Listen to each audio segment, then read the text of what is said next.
Allez, c'est parti, on y va, nous allons directement au CGR de Lattes, puisque nous avons rendez-vous avec le directeur, le nouveau nommé Guillaume, qui va nous accueillir et nous faire découvrir, et vous faire découvrir, les coulisses du cinéma, comment ça se passe, visite, c'est maintenant.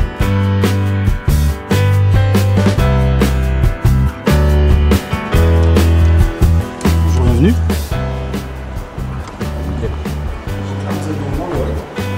Le hall principal du cinéma, où vous pouvez voir donc les 3 caisses qui sont directement rentrées. Chaque caisse possède 2 postes, donc on a la possibilité de mettre jusqu'à 6 agents d'accueil pour accueillir les gens. Juste derrière les caisses, vous avez la partie qui va nous amener jusqu'à la partie confiserie. Sur la droite et sur la gauche, vous avez des bornes automatiques, paiement par carte bancaire ou par carte cinéma, donc tout ce qui est invitation, place CD. Vous avez aussi des bornes sur la droite, et un petit peu juste devant, là, vous avez Ciné Café, c'est une partie où les gens peuvent se poser en attendant le début de la séance. Ici on a la partie assise, qui est encore un petit peu au bazar puisqu'on a une location de salles qui viennent de partir. Sur la partie centrale du hall, on a ce qu'on appelle les manches debout. Donc des deux côtés on a des manches debout. Avec sur la droite,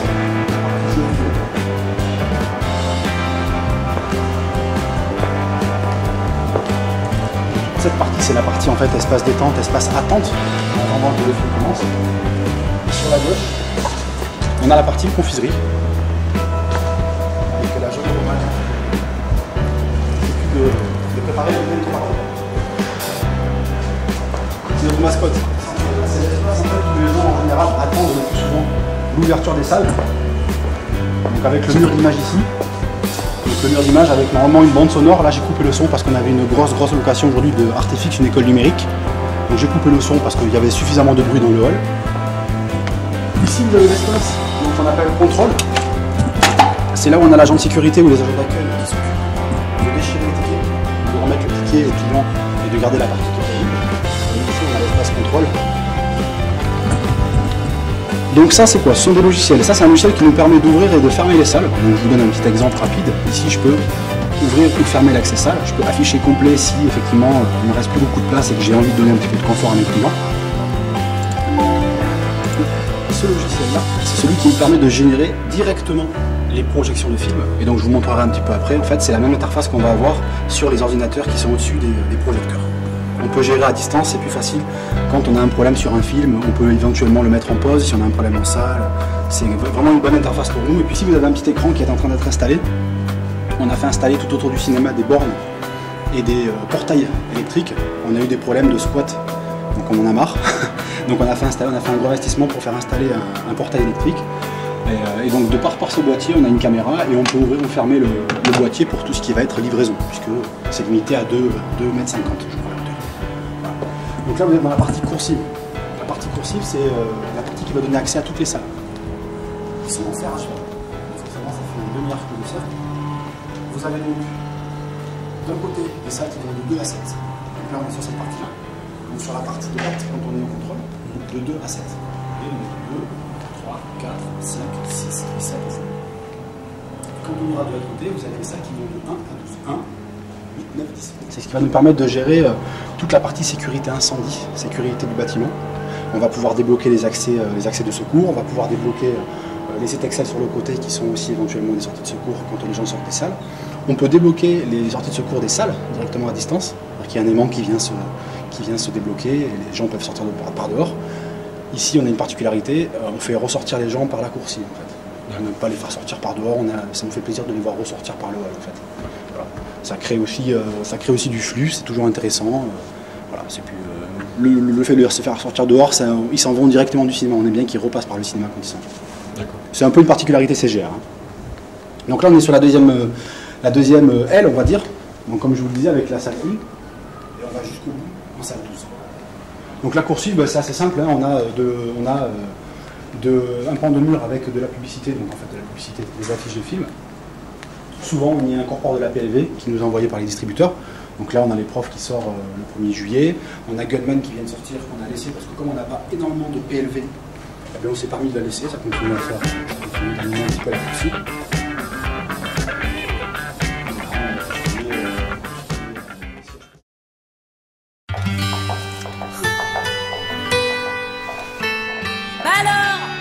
fini? Allez, frotte, Cendrillon. T'as laissé une trace, là?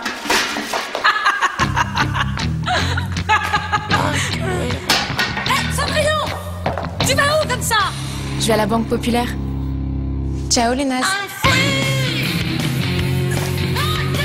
Quand votre banquier partage votre audace, ça donne des ailes. Des bleus, des rouges. Une coursive classique. Chaque salle possède son sas d'entrée. Ici. Là, c'est le sas d'entrée. Alors ça, je le dis parce que peut-être que les gens ne le savent pas, mais voilà, ça c'est ce qui va nous permettre en fait d'activer ce qu'on appelle l'éclairage ménage. C'est-à-dire que c'est un éclairage qui est jamais activé, si ce n'est quand l'équipe de ménage fait le ménage le matin. On l'active et on a des gros spots qui se mettent, qui permettent à l'équipe de ménage de voir les détails. Ce qu'on n'a pas en journée, comme on n'a pas avant le film. Donc ça c'est la cabine de projection. Donc c'est la cabine de projection de la salle numéro 1. Donc on va être en fait sur une particularité, on va être sur le plus gros ampli de toutes les salles. C'est-à-dire que c'est un ampli ovation qui lui permet de projeter du 7.1. C'est une ampli de meilleure qualité, mais sur la plus grosse capacité. Donc comment ça fonctionne? On a un tableau électrique, ici, avec des indications. Quand j'allume numérique, j'allume le projecteur, qui est ici. Quand j'allume l'extracteur numérique, c'est cette partie-là, qui va permettre d'extraire la chaleur que génère le xénon. Sans ça, votre projecteur il crame. Si vous n'extrayez pas la chaleur. Et là, ici, on a l'ampli. Donc l'ampli, c'est là. Donc on allume, une fois qu'on a déclenché l'ouverture électrique, on allume ici la partie ampli. Et là, après, on a 6 petits amplis qui s'allument chacun et qui correspondent chacun à un endroit de la salle. Vous avez 6 petits amplis qui correspondent à un endroit de la salle.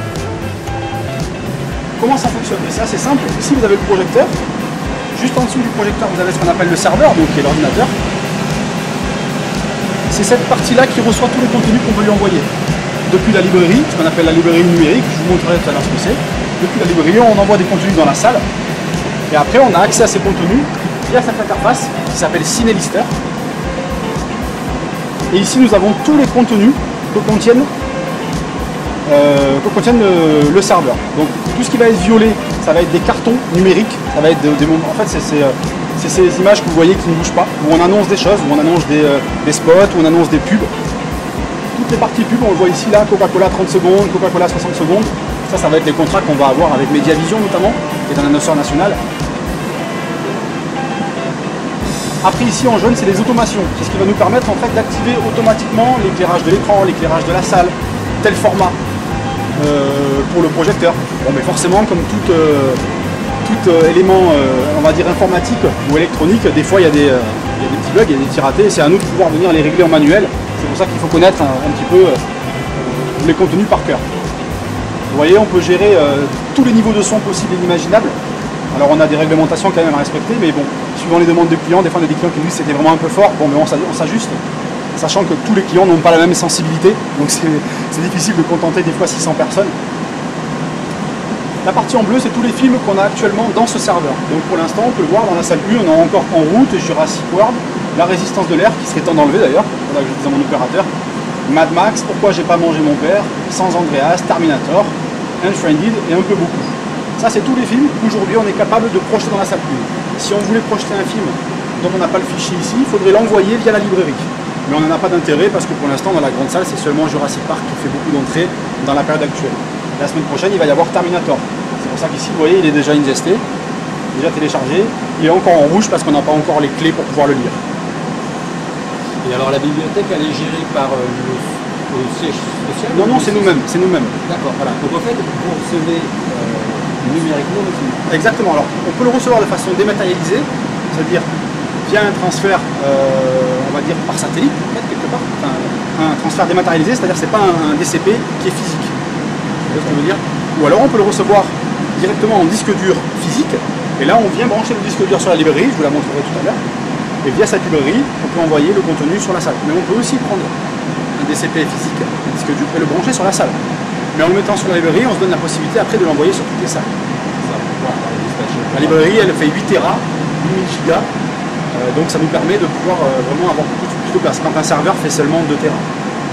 Voilà. Et après, voilà, on a tous les contenus. Ici, on va avoir des petits contenus qui vont nous permettre de gérer le son. Là, ça va être tout ce qui va être les... Quand on remarque comme ça, TLR, ça veut dire trailer, c'est tout ce qui va être les bandes annonces. Toutes les bandes annonces qu'on va avoir dans ce serveur. On va pouvoir décider de placer avant tel ou tel film. Ça c'est pareil, c'est nous qui décidons. On essaie toujours d'adapter les bandes annonces au film. On va jamais mettre une bande annonce d'un film d'horreur, comme Insidious, devant un dessin animé par exemple. Voilà. Magic Mike XXL, c'est un public féminin, on va le mettre devant un public féminin. On va le mettre sur du film d'action parce que souvent les filles viennent voir les films d'action avec leurs copains. Et ça c'est sur tous les cartons. Mais là on va pouvoir incorporer notre logo, on va pouvoir incorporer des cartons d'infos sur telle avant-première, on va réceptionner telle équipe de film, tel tarif, voilà, on fait tel tarif, tel jour, tous les cartons d'infos. Là vous avez la partie lecture, donc comment ça se passe? Écoutez, je peux vous montrer. Je peux tout simplement ouvrir ici le contenu d'un film, donc on va dire Jurassic World, ici on voit 3D 7.1. Là je suis en mode manuel, donc je fais pause, ça va me télécharger la playlist que je viens d'ouvrir. Donc là on voit il valide tous les contenus. Ça prend un petit peu de temps, mais bon quand c'est automatisé ça ne le fait plus.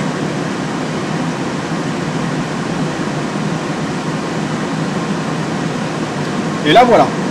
Donc la playlist qu'on a créée avec les opérateurs, hein, c'est nous qui les avons créés nous-mêmes. On voit, je vous racontais en jaune les automations.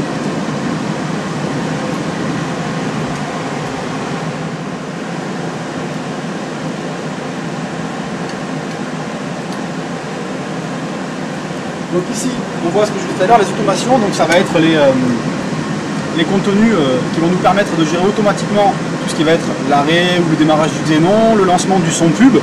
Le son pub n'est jamais au même niveau que le son film. Et après, on va avoir le début des contenus. Donc là, je vais vous montrer un petit peu, je vais lancer une playlist et après vous pourrez filmer l'intérieur de la salle et vous allez voir que ça va correspondre. Donc là, très important, vu que je viens de lancer Jurassic World avec l'écran 3D, je viens de filmer cet élément qui va nous permettre de déclencher la 3D. C'est quoi comme... c'est un truc spécial pour... Voilà, en fait, c'est une loupe. Il y a une espèce de vitre en fait, qui va permettre en fait, de lire la 3D. Si je retire ça, en fait, la 3D sera floue. Il n'y a que cet élément-là qui va nous permettre de pouvoir en fait, donner l'effet de relief à la 3D. Donc là, je lance la playlist. On va voir le xénon qui va se mettre en marche. Là, il est en marche. Le son pub s'est activé, ici. On voit il a changé, il s'est mis en 3.6. Et vous allez voir dans la salle, si tout se passe bien, le film va se lancer de façon normale. Et voilà, on a le premier contenu qui se lance. On voit le projecteur qui a lancé l'image. Et donc si vous pouvez venir ici. Et donc ici vous avez l'image qui apparaît. Et donc tous les contenus au fur et à mesure vont défiler. Dans l'ordre, nous avons créé la playlist. Donc nous allons d'abord avoir les pubs bonbons, ensuite nous allons avoir un petit peu d'autopromotion, où on se fait notre propre pub. Après on va avoir les pubs locales, donc ça c'est géré par une régie publicitaire, où on a des partenaires locaux qui sont là, qui font leur pub. Donc par exemple là, sur cette playlist là, on va retrouver la Tagliatella. On va retrouver les ateliers du parquet qui ont acheté de la publicité. L'Indécence. Voilà. Le chalet Chamonix. Toutes ces publicités vont passer les unes après les autres. Ensuite, nous allons avoir encore un petit peu d'autopromo avec la fête du cinéma. Donc ça, c'est incorporé à le cinéma puisqu'elle arrive. Et ainsi de suite. Ici, nous avons un premier élément de la librairie.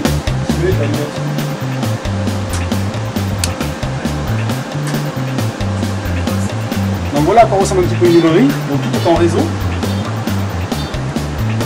Et ces éléments-là, notamment, alors là on gère tout ce qui est les PC, tout ce qui est bureau, les PC caméras, tout ça. On a énormément vous voyez, énormément de câbles réseau, on a beaucoup de caméras dans le cinéma. Là on est sur la salle 2. On a un peu le même principe. On peut voir qu'on a un ampli un peu moins gros. On est sur une salle qui fait quand même seulement 166 places par rapport à l'autre qui en fait 614. On a besoin de moins de puissance.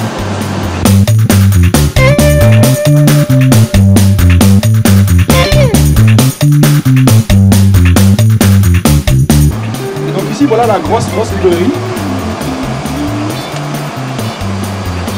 Donc le fameux élément voyez ici on a 12 serveurs, 4 x 3. Tous ces serveurs sont en fait occupés en un gros serveur et nous permet de stocker. Alors je dis des bêtises, ici on a même un peu plus, on a même 10 Tera. Le cinéma où j'étais il y a encore quelques semaines, avant d'atterrir ici, il était à 8 Tera, ici on est à 10 Tera. Donc voilà ici tous les éléments, on a tous les films en vert là. Tous les films que nous avons encore dans le cinéma, ils sont tous là.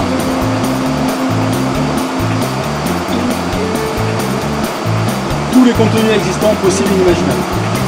Donc c'est depuis ce point-là, on va pouvoir envoyer dans les différentes salles les films qu'on veut diffuser. Si je veux diffuser The Gunman en salle 2, je l'envoie dans la salle 2.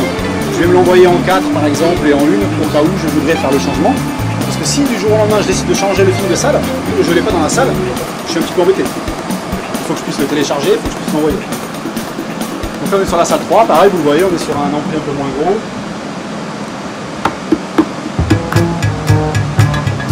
On a le film Poltergeist de Tim Floyd qui vient de sortir mercredi dernier, qui est en diffusion, donc qui est en 3D, c'est pour ça que ça vous paraît un peu flou parce que vous n'avez pas les lunettes. Mais on voit bien que la petite fenêtre devant a été baissée. Si je relève cette fenêtre, voilà exactement. Alors voilà, on est toujours, ça nous arrive, hein, on ne le cache pas, ça nous arrive de temps en temps d'avoir des petits soucis. Tout simplement, tout est baissé, tout est bien, la playlist est bien enregistrée, le projecteur a compris qu'il fallait mettre en 3D, et en fait une poussière s'est glissée là-dedans, dans ce petit élément que vous voyez là, juste poussière, et votre 3D ne fonctionne pas. Alors vous arrivez, vous ne comprenez pas, vous débranchez, vous soufflez, vous remettez, ça fonctionne. Des fois vous allez même un peu venir avant la séance, le débrancher, le remettre, souffler, il y a une poussière qui n'est pas partie, et voilà, une simple poussière sur l'élément peut faire que la 3D ne fonctionne pas correctement. Permettez en fait, avec les anciens projecteurs, les 35 mm, en fait on tirait les bandes, on les dépassait comme ça, on couper, on raccordait, on dépassait, on arrivait, et on installait la bande sur la salle d'à côté. L'avantage du numérique, et là c'est un problème, c'est qu'on peut doubler un film, pas forcément dans une salle qui est à côté. Là on est obligé de faire dans une salle d'à côté. Avec le numérique, vous envoyez le film dans une salle, je peux très bien avoir un film en 6 et envoyer de l'autre côté un 12, puisqu'il n'y a plus de monde, c'est seulement du fichier numérique, c'est beaucoup plus pratique.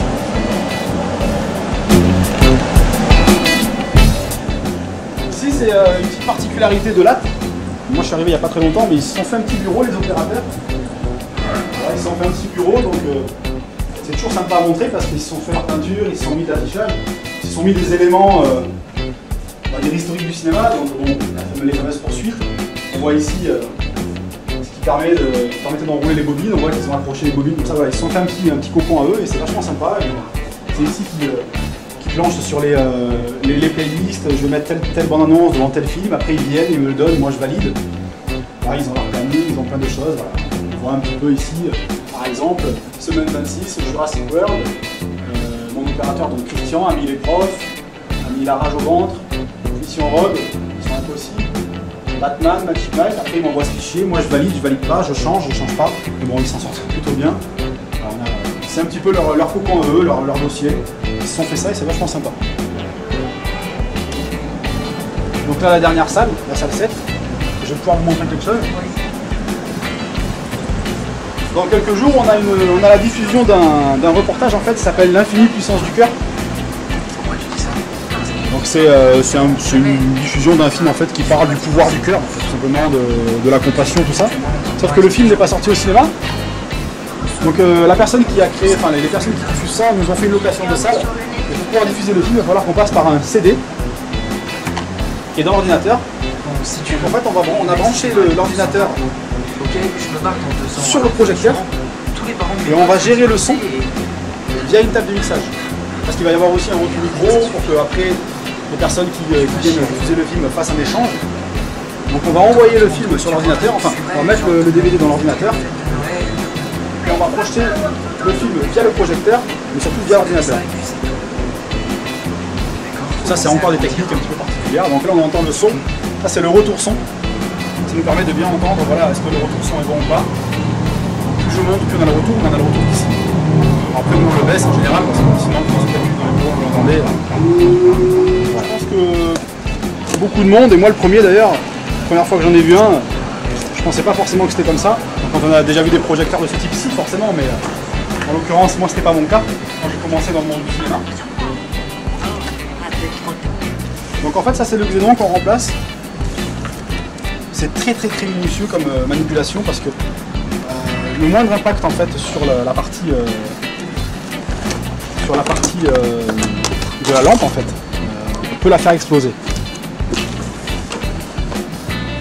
Donc j'avoue que moi je les change rarement et ça m'arrange parce que je suis pas très dégourdi avec mes doigts.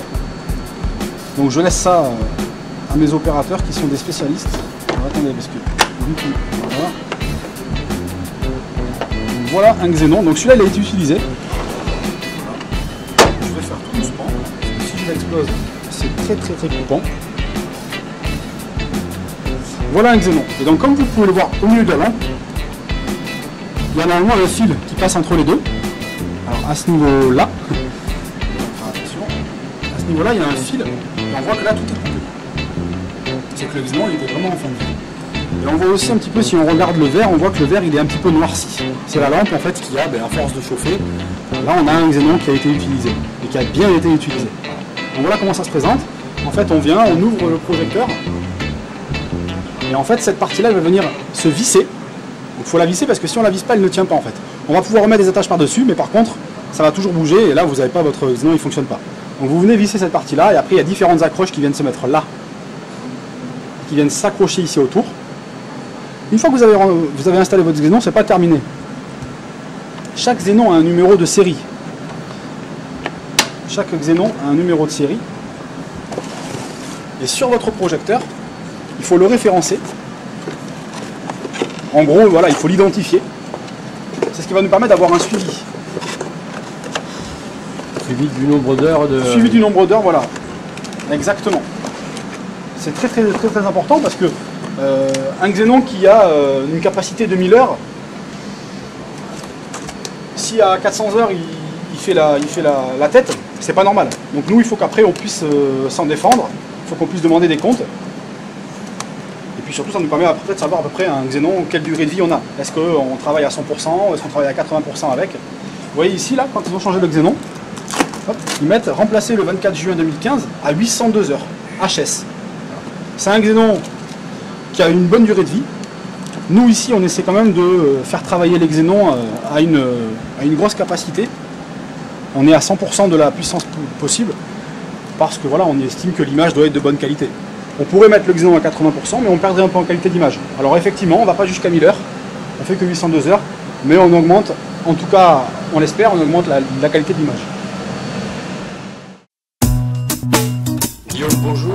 Tu reçois Happy TV dans un endroit complètement atypique, c'est le cinéma CGR à Latte. Voilà. Alors, tu es donc le nouveau directeur, je crois que c'est très important. Oui, c'est important pour moi en fait. J'étais directeur dans le Pas-de-Calais avant, et puis là je suis arrivé ici, on est le 26 juin, c'est ça? Et je suis arrivé le 13 mai dernier, donc il y a 42 jours quoi. Et c'est important pour moi parce que c'est une jolie récompense. En tout cas, je pense, de mon travail jusqu'à présent, de mon investissement et des résultats que j'ai réussi à avoir, enfin, qu'on a eu avec mon équipe dans le Pas-de-Calais. Et puis, comme je suis de Bordeaux, à la base, j'avais envie un petit peu de redescendre dans le sud. Et puis, bon, Montpellier, tout le monde connaît. Tout le monde connaît l'attrait pour la vie montpelliéraine. Et tu as envie d'amener un peu de nouveautés Voilà, j'ai déjà envie de continuer le bon travail qui a été fait jusque-là. Maintenant, on est sur une ville où il y a un très beau concurrent, hein, le Gaumont Lycéum, qui est bien placé. Et moi, voilà, j'ai envie de venir avec mes idées, avec ma façon de travailler, et puis d'apporter ça, ma pierre à l'édifice, et puis de faire encore mieux que ce qui a été fait. Voilà, on a toujours envie de faire mieux, quoi. Et je pense qu'avec ce que je suis capable de faire, avec ce que j'ai envie de faire surtout, et avec l'équipe qui est en place, il y a des choses intéressantes à produire. Il y a des parts de marché à regagner, c'est-à-dire qu'il y a des clients aujourd'hui qu'on a envie de voir plus souvent. Et puis il y a aussi surtout un travail, on va dire, d'accueil, qui est un petit peu la marque de fabrique CGR. On est un groupe familial et on a envie de s'appuyer sur ça et de continuer à être ce cinéma familial où on vient en famille, où on vient avec les enfants, où on fait des avant-premières un petit peu exceptionnelles. où on fait souvent des choses un peu folles. Ça a été fait ici avec Rémi Gaillard, ça a été fait pour plein d'événements, avec Harry Habitant sur le film La Grande Boucle. C'est un peu la marque de fabrique CGR, c'est de faire des choses un peu dingues sur les avant-premières. En décalé, voilà, on se prend pas la tête, on est un groupe, on est des provinciaux, notre siège est à La Rochelle. On garde cette image-là, on a envie de la garder, on l'entretient et on compte bien la faire évoluer, la faire grandir. Alors juste 2 mots, qu'est-ce que c'est que le métier de directeur de salle de cinéma? Ça consiste en quoi? Je crois que j'ai jamais vraiment réussi à répondre à cette question en fait. Mais c'est vraiment en fait, après, moi je peux répondre que dans le cadre CGR, parce que j'ai travaillé dans ce métier-là que chez CGR, et en plus on a une façon de travailler particulière, comme je l'ai dit tout à l'heure, on est un groupe familial. Je suis moi en liaison directe avec mes supérieurs, avec mon directeur d'exploitation, avec mon directeur d'exploitation adjoint, avec mon directeur régional, avec mon directeur général. Et nous, dans le groupe CGR en tout cas, et je vais parler que du groupe CGR parce que j'avoue que je ne pourrais pas parler pour les autres groupes d'exploitants, mais en tant que directeur, en fait, on est donc directeur d'une SARL qui exploite le cinéma de Latte par exemple, donc la SARL exploite ce cinéma-là, et donc je suis en fait directeur d'une entreprise qui externalise quelques parties, qui va externaliser la partie un petit peu compta, qui va externaliser la partie marketing. Donc on est en liaison avec des services marketing, exploitation, compta, DRH. On externalise pas mal de choses, mais nous, tout ce qui touche au bâtiment, à l'animation du bâtiment, ça nous concerne. Mais en fait, on est des gens qui touchent à tout. Ça m'arrive d'aller déboucher les toilettes quand il y a des problèmes, ça m'arrive de nettoyer le hall. Ça revient un petit peu au même cas de figure qu'un directeur d'hôtel. Aujourd'hui, exactement. Il doit être super polyvalent parce que, tout à fait. En plus, je suppose que tu dois gérer quand même du personnel, donc tu es manager par rapport à ton équipe. Il y a une grosse partie management. C'est une équipe de combien, on va dire, haute saison? Il y a une haute saison, une basse saison? Tout à fait. En fait, on va dire qu'on a plusieurs hautes saisons, c'est-à-dire toutes les périodes de vacances scolaires. On augmente les effectifs entre 4 et 6 personnes. Donc on prend des CDD qui sont tout le temps des contrats à temps partiel. Sinon le reste de l'année on est sur 11 agents d'accueil, on est sur 2 opérateurs, 3 membres de direction et après on a des prestataires extérieurs pour la partie ménage et la partie sécurité. Voilà. D'accord. Pour la partie quand tu dis opérateur projectionniste. Voilà. Ceux qui sont dans les cabines de projection qu'on a vu tout à l'heure, qu'on a visité tout à l'heure. Voilà, on en a 2 ici qui sont à 35 heures hebdomadaires et qui s'occupent de cette partie-là, qui s'occupent de faire les playlists. On a un petit peu expliqué leurs tâches, mais bon, eux c'est pareil, ils sont polyvalents. Je vais devoir leur demander, est-ce que aujourd'hui j'ai demandé il y a quelques jours à un opérateur de me rajouter des égouttoirs sous les sèche-mains. Voilà, il le fait. On est tous comme ça en fait, on a vraiment, c'est cette particularité du groupe CGR, c'est qu'on doit tous toucher à tout. Moi je peux très bien être en train de laver les toilettes parce qu'on a eu un problème dans les toilettes et 10 minutes après être en haut en train de changer un film de salle. Voilà. On est des touches à tout. Il n'y a personne qui est approprié au marketing, il n'y a personne qui est approprié à la partie commerciale, personne qui est approprié à la partie DRH. Au sein des cinémas, je parle. Après on a un siège où il y a tous ces services. Mais au sein du CGR, au sein du cinéma, pardon, on doit tout savoir faire, que ça part du directeur à l'agent d'accueil. Voilà. La porte de mon bureau, elle est tout le temps ouverte. Et on est en liaison étroite, on n'est pas énormément hiérarchisé. Il y a un directeur adjoint, un assistant manager, l'équipe d'agent d'accueil, l'équipe d'opérateurs, et même l'équipe de sécurité et de ménage qui interviennent par des prestataires extérieurs. Moi je les considère comme des employés du cinéma. C'est pas nous qui les payons à la fin du mois, mais ils sont là, ils sont avec l'effectif, ils connaissent tout le monde, ils font partie du cinéma, ils connaissent le mode de travail et le mode de vie dans le cinéma, et on travaille tous ensemble. Mais on doit tous tout savoir faire. D'accord. Et alors, CGR, c'est pas que de la diffusion de films cinéma, c'est aussi de l'événementiel. Tout à fait. Voilà. Si j'ai vu un petit peu, je me suis regardé un petit peu, il y a des anniversaires, il y a des manifestations. Exactement. Alors, en gros, bon, là, pour évoquer la partie anniversaire, comme tu le dis, on a une formule pour les enfants. Donc on fait les anniversaires le mercredi, le samedi et le dimanche. On évite de le faire lors des périodes de vacances scolaires parce que la fréquentation augmente et donc c'est un peu compliqué de gérer le hall dans ces conditions-là. Mais pour les grandes vacances on le fait, parce que c'est sur une longue période. Mais sur les vacances octobre, tout ça on ne fait pas. Donc la formule c'est 10,90 en fait par enfant, hors majoration 3D. Et l'enfant il bénéficie donc de 2 jetons pour jouer au jeu, donc par enfant, pour jouer au jeu arcade, de gâteaux. Je suis désolé. Coupé. Je vais peut-être pas répondre en direct quand même, c'est pas... C'est mon assistant qui m'appelle, mais il va se débrouiller. Donc je disais donc 10,90, il y a une formule par enfant, donc, avec 2 jetons pour jouer au jeu arcade, le gâteau, la boisson, la diffusion du film, bien sûr, une petite poche de bonbons, voilà, 130 grammes, un bonbon vrac, on fait un petit mélange, et la visite des cabines. Voilà. Donc c'est ce que je te disais tout à l'heure, en off. Avec les enfants, ce qui est bien, c'est qu'on ne sait jamais à quoi on s'attend. Ouais, c'est ou tout ou rien. C'est ou tout ou rien. Mais c'est ce qui est bien aussi. Ouais. Donc des fois, on voit un groupe un peu agité, on se dit, voilà, ça va être dur. Bon, qui c'est qui fait la visite? En stat. En général, je délègue à ce moment-là. Je délègue à mon opérateur Christian qui est un peu plus âgé que nous, donc il est peut-être plus patient, il a peut-être plus l'habitude. Moi, j'ai pas d'enfant en plus. Mais et donc c'est marrant parce qu'on va avoir des groupes des fois qui vont être hyper attentifs, qui vont poser 1001 questions. Des questions auxquelles on n'a même pas pensé. Et donc ça, on voit vraiment l'esprit infantile. Et puis des fois, on a des groupes d'enfants, ils n'en ont rien à faire. Et là, on se dit, purée, merde, ils m'ont fait perdre 5 minutes. Mais c'est le jeu, c'est le jeu. Et puis même s'ils font ceux qui n'en ont rien à faire, on sait que l'info elle est passée, on sait qu'on leur a apporté un petit moment en coulisses privées, et ils le retiendront, et même s'ils s'en fichent maintenant, dans 3 ans ils s'en rappelleront et ils seront fiers de le raconter dans la cour de récré. Donc, après, comme autre événement, on a effectivement une saison opéra-ballet, donc via Côté Diffusion, qui est une filiale en fait de CGR, qui est la filiale en fait contenu alternatif. Donc on avait jusque-là un partenariat avec le Royal Opera House de Londres. Pour la nouvelle saison, on a changé, on passe avec la Scala de Milan. Donc on a, je crois, si je dis pas de bêtises, je crois que c'est 9 événements répartis entre les opéras et les ballets. C'est pas non plus la même chose. Il y a un public opéra, il y a un public ballet, il y a un public pour les deux, mais c'est pas les mêmes contenus. On a du contenu alternatif avec tout ce qui peut être les concerts. Donc on a fait le concert de Scheim, on a fait Tal. Ici Tal, elle est venue d'ailleurs dans ce cinéma. Ça a été un super succès. Et donc maintenant, Côté Diffusion devient en fait entre guillemets CGR Events. Voilà, on a créé ça, on a voulu le rendre encore plus CGR, cette filiale-là. Et donc on va continuer sur on est à peu près sur 30 événements par an qui interviennent à des moments un petit peu différents sur certains mois. Et puis je crois que c'est tout. Après on a les avant-premières avec équipe de film. Ah non, on a Connaissance du Monde aussi. Connaissance du Monde, c'est super intéressant. Je crois que c'est 7 ou 8 reportages par an. Donc c'est quelqu'un qui fait des reportages en fait sur des endroits du monde. Donc on a le Japon, on peut avoir la Bretagne, on peut partir sur des pays très exotiques comme sur des coins de la France. Et donc on part vraiment en immersion avec les reporters, et c'est intéressant et ça fonctionne plutôt bien. Tous les cinémas ne le font pas, mais quand on estime qu'il y a un public, on le fait. Et ici à Latte, on a la chance de le faire. D'accord. Voilà. Bah, écoute, merci de ton accueil et puis avec plaisir. Et puis à bientôt. À bientôt.